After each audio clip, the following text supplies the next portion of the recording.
Hey guys, it's Divyansh. Welcome back to another exclusive episode. और आज के इस एपिसोड में ना हम एक ऐसे क्लब के बारे में बात करने वाले हैं जिसका शायद से कहीं ना कहीं बहुत बड़ा डिबेट चल रहा है कि क्या उसका एरा यहाँ पर खत्म हो चुका है।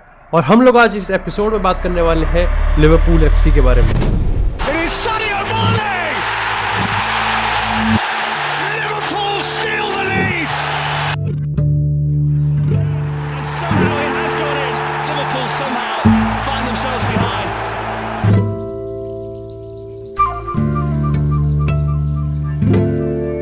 अब देखो रिसेंटली जो लिवरपूल वर्सेस ब्रेंटफोर्ड का मैच होता है, यहाँ पर ब्रेंटफोर्ड ने ना ही सिर्फ लिवरपूल को हराया और ये हार भी लिवरपूल ने 100 साल लगभग 1938 के बाद यहाँ पर उन्होंने ब्रेंटफोर्ड के हाथों एक हार झेली है। इसमें ना ही सिर्फ उनको हराया बल्कि एक्चुअली में जिस तरीके की लिवरपूल ने परफॉर्मेंस डाली है वो भी अपने आप में काफी एम्बेरेसिंग है।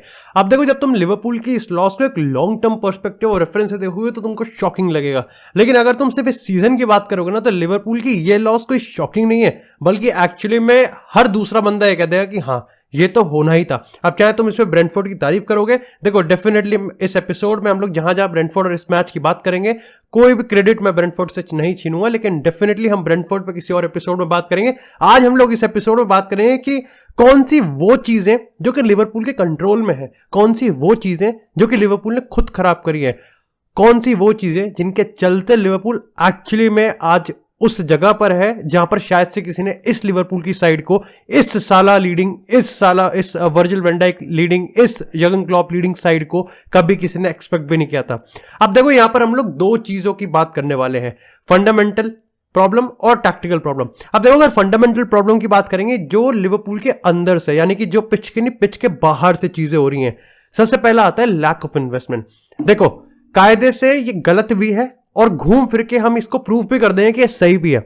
देखो अगर तुम इस साल की बात करोगे तो साल 2022 की शुरुआत में ही लिवरपूल ने झटके से करी थी और साल का खत्म भी इन्होंने एक झटके से ही करा। दोनों में सिमिलैरिटी ये थी कि एक झटके से किसी और के मुंह से निवाला छीन लिया था। जहां साल के शुरुआत में इन्होंने लुइस डियास को स्पर्स के मुंह में से छीन लिया था, वही डेफिनेटली यहां पर अगर दिसंबर की बात करें ना तो कोडी गाकपो को यूनाइटेड के मुंह में से छीन लिया था, डिस्पाइट की कोई रिपोर्ट है गई कि हाँ ये सीरियस नहीं है। सबको पता है कि इट वॉज लिवरपूल जिसने एंड मोमेंट पे कितनी क्विकली डील्स कंप्लीट करी थी, ये भी अपने आप में काफी काबिलियत तारीफ है। तो उसका मतलब ऐसा तो नहीं, और देखो कुछ सस्ती भी नहीं हुई है। बीच में हमको ये भी नहीं भूलना चाहिए कि डार्विन नूनेस की साइनिंग भी कंप्लीट करी है जो कि अपने आप में काफी एक्सपेंसिव थी। तो लगभग हम यहाँ पे 150 मिलियन की बात कर रहे हैं।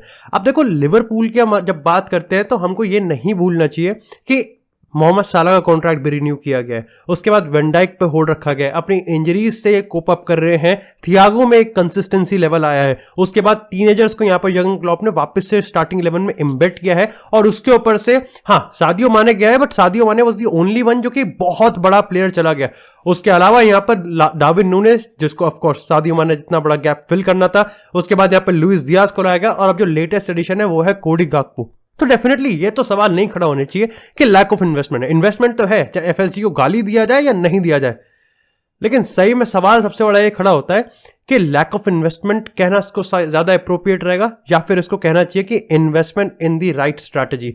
अब देखो काफी लोग मेरे स्टेटमेंट को आर्ग्यू कर सकते हैं कि कोडी गाकपो, लुइस डियास ऐसी डील्स हैं जो कि कहीं ना कहीं आप मिस आउट नहीं कर सकते। खैर अगर आप एथलेटिक का एक पीस पढ़ोगे और आप लिवरपूल के अंदर की बातें जानोगे तो आपको पता चलेगा कि जिसने यहाँ पर लुइस डियास वाली जो डील थी वो कंप्लीट करी थी, उसका यह मानना था कि डियास कभी अवेलेबल ही नहीं था, और जब डियास अवेलेबल हुआ तो डिस्पाइट के डियास वाली पोजीशन यहां पर कोई बहुत बड़ी प्रायोरिटी पे नहीं थी, बल्कि एक्चुअली में डियास पे लिवरपूल कभी मिस आउट ही नहीं करना चाहती थी। सेम कोडी गाकपो की अब बात करें, देखो डियोगो जोटा इंजर्ड है, लुइस डियास इंजर्ड है, और ऐसे में कहीं ना कहीं यहां पर अगर हम बात करें डार्विन नूनेस की तो वो भी काम नहीं कर रहा, तो आपको कोडी गाकपो लेके आना था। प्लस एक अपॉर्चुनिटी, एक हाइप है और कहीं ना कहीं टैलेंट भी है, लेकिन उसके बाद भी पूरे एक साल एक एरिया ऐसा था जहां पर लिवरपूल ने कुछ नहीं करा और वो था मिडफील्ड।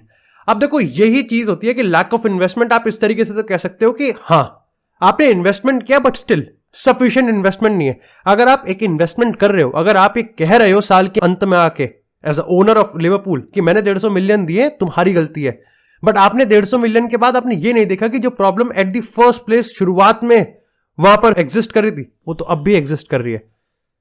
मिडफील्ड आज भी प्रॉब्लम है। हाँ ठीक है हार्वी एलियट खेला, लेकिन हार्वी एलियट यहां पर सॉल्यूशन नहीं है, बल्कि he is actually being the scapegoat. अगर हम ब्रेंटफोर्ड की बात करें तो सबसे बड़ा सवाल यह भी खड़ा हो रहा है कि Harvey Elliott is over hype 19 year old, 19 साल का लौंडा है और उस पोजीशन में खेल रहा है जो कि वो खेलता भी नहीं है। अगर आप इसके लोन मूव पे पहले बात करोगे तो ये उस पोजीशन पे खेलता है जिस पे आज साला खेलता है। अब साला को तो हटा नहीं सकते, तो उधर विंग की बात करें तो कोडी गाक्पो खेलेगा। तो ऐसे में यहां पर नंबर 10 का स्ट्रक्चर नहीं है, तो एक होल्डिंग मिडफील्डर, दो नंबर 8, एक नंबर 8 पे थियागो खेलता है, दूसरे पे यार ये खेलता है। और ये अच्छा है, बहुत बढ़िया प्लेयर है, but on the ball, off the ball defensively he lacks, और ये बहुत बड़ी प्रॉब्लम है। तो लैक ऑफ इन्वेस्टमेंट तो देखो है, बिल्कुल है, दो तरीके से है। आपने इन्वेस्टमेंट करा लेकिन आपने सही तरीके से नहीं करा, क्योंकि प्रॉब्लम अभी भी सस्टेन और एग्जिस्ट कर रही है वहां पर। दूसरी चीज आती है अब यहां पर टैक्टिकल प्रॉब्लम की। अब यहां पर बहुत सब टॉपिक्स है। देखो सबसे पहला आता है यहां पर डार्विन नूनेस। देखो मैं डार्विन नूनेस को बचाऊंगा नहीं, लेकिन मैं शुरुआत में कह देता हूं कि डार्विन नूनेस पर कितनी ही गाली दे दो, आपको ही पता है और मेरे को भी पता है, Darwin Nunez is not the 100% problem. Yes, Darwin Nunez ने 15 बिग चांस मिस किए इस प्रीमियर लीग सीजन में, 15 बिग चांस, जो कि ऑलमोस्ट लगता है लगभग 12 का 13 का XG होना चाहिए था। अगर हम वर्ल्ड कप के बाद की बात करें तो गोल मारना अभी भी बाकी है, और चांसेस इतने मिले कि शायद से ब्रेंटफोर्ड के अगेंस्ट वो गोल मार देते तो आज जो एम्बैरेसिंग सिचुएशन बन रही है लिवरपूल के साथ वो होती ही नहीं। लेकिन हमको ये नहीं भूलना चाहिए कि डार्विन नूनेस एक प्लेयर अच्छा तो है, बहुत हरकत करता है, कहीं ना कहीं सिमिलैरिटी है हाइप में और स्टोरी में जो कि टीमो वर्नर की थी। एक हार्ड वर्किंग है, काम करने की कोशिश है, बड़ी रिस्पॉन्सिबिलिटी है, but still he lakhs it. अब देखो एनफील्ड का क्राउड उसके पीछे सपोर्ट तो करता है, लेकिन कब तक करेगा ये बहुत बड़ा क्वेश्चन मार्क है। उसके ऊपर से यहां पर हमको ये नहीं भूलना चाहिए कि जब डिएगो जोटा की बात करें, लुइस डियाज की बात करें, वो नहीं है, प्लस सादियो माने की एब्सेंस है, तो डेफिनेटली जब लिवरपूल इस पोजीशन में, तो आपको एक ऐसा स्ट्राइकर चाहिए जो कि गोल्स मारे, आपको चाहिए। और जब कोई और भी स्टेप अप नहीं कर रहा तो सबसे बड़ा सवाल आता है कि उस बंदे को उठाओ जो कि इतना खर्चा हुआ है। ऐसे में डेफिनेटली यहां पर ट्रोल होते हैं, मीम्स होते हैं, लेकिन दो चीजें माननी पड़ेंगी कि डार्विन नूनेस, ऐसा नहीं है कि उसको ब्लेम नहीं किया जाना चाहिए, लेकिन इसका मतलब यह भी नहीं है कि सिर्फ उसको ही ब्लेम किया जाना चाहिए। सेकंड पॉइंट आता है यहां पर इंजरीज का। अब देखो ये चीज है, देखो जर्गन क्लॉप इसको कितना ही एग्जैजरेट करके इसको एक एक्सक्यूज बना दे, लेकिन एक हद तक दिस इज अ रीजन। अगर हम आज की बात करें, रॉबर्टो फर्मिनो इंजर्ड है, डिएगो जोटा इंजर्ड है, लुइस डियाज इंजर्ड है, मिडफील्ड में भी काफी इंजरीज हैं, डिफेंस में भी काफी इंजरीज हैं, और ऐसे में लैक ऑफ इन्वेस्टमेंट का सवाल तो खड़ा होता है। खैर कोडी गाक्पो को लाएगा, लेकिन अगर आपको लगता है Cody Gakpo is going to solve the problem, हाँ ठीक है, आप एक मैच में गोल मार सकते हो दो, लेकिन कोडी गाक्पो डिफेंड नहीं करने वाला। तो इंजरीज का कंसर्न तो है, but at the same time आप इसको काउंटर भी कर सकते हैं कि इंजरीज का कंसर्न तो फिर हर क्लब के साथ है। खैर अगेन ये भी डिबेटेबल है कि आप कहोगे कि इतनी इंजरीज नहीं, लेकिन हमको ये नहीं भूलना चाहिए कि सवाल 2019 की अगर हम बात करें, जब जिडान अपने लास्ट स्पेल में था रियल मैड्रिड के साथ, लास्ट ईयर में था अपने रियल मैड्रिड के साथ, जिस टाइम उसने ला लीगा भी जितवाई थी, तो कितनी इंजरीज उसको फेस करनी पड़ी थी, और रियल मैड्रिड ने कोई बहुत सारे प्लेयर्स लेके नहीं आए थे, लेकिन फिर भी कुछ हद तक जैसे मैंने कहा है रीजन तो है। And we are talking about the downfall. हम ये नहीं बात करने वाले कि लिवरपूल कहां गलत है, बल्कि लिवरपूल जिस पोजीशन में उसके पीछे के रीजन क्या है। तो we have to give credit, और actually we have to be हमको सिंपैथी तो थोड़ी दिखानी पड़ेगी लिवरपूल के साथ। हाँ यार, यहां तो ये कुछ भी नहीं कर सकते। लेकिन इसी के साथ जो सबसे अगला जो बड़ा रीजन है जो कि मेरे को लगता है वो है क्लच। अब देखो क्लच में 3 प्लेयर्स के मैं नाम लूंगा, डिफेंस, अटैक और मिडफील्ड। देखो हमने डिएगो जोटा, लुइस डियाज पे ज्यादा कुछ कह नहीं सकते, कोडी गाक्पो भी खेला नहीं है, डार्विन नूनेस को गाली दे दी है, तो अटैक में सादियो माने है नहीं, तो अटैक में एक बचा है, और सही बताओ ना तो उसकी ली नहीं जा रही जितनी लेनी चाहिए, और वो है साला। अब देखो साला को सपोर्ट नहीं मिल रहा, यस इट्स अ रीजन, और ये कोई एक्सक्यूज नहीं है, लेकिन कहीं ना कहीं पिछले सीजन की बात करें तो क्या ये वही साला नहीं था जो कि अपने दम पे गेम जितवा रहा था? क्या सिटी का गोल जिसकी वजह से साला one of the best player in the world की उसमें आ रहा था लिस्ट में, जिसे best player in the world की डिबेट में साला आ रहा था। रिन्यूअल से पहले जिस तरीके की हाइप साला पे थी, बार्सिलोना लेना चाहती है, बायर्न लेना चाहती है, PSG लेना चाहती है, रियल मैड्रिड लेना चाहती है, क्या ये वही साला नहीं था? तो फिर आज इस साला को क्या हो गया जो कि हर वीक इन वीक आउट में मैजिक नहीं क्रिएट कर पा रहा? He is no more a clutch. क्या हम ये कह सकते हैं कि लिवरपूल में अगर हम साला की बात करें तो he is past his prime? जैसे आई थिंक दो सबसे बड़े अगर हम इसकी केस स्टडी लें तो एक साला का हो सकता है, but at the same time एक बहुत ही सिमिलर प्रोफाइल है, और वो है ह्यूंगमिन सोन।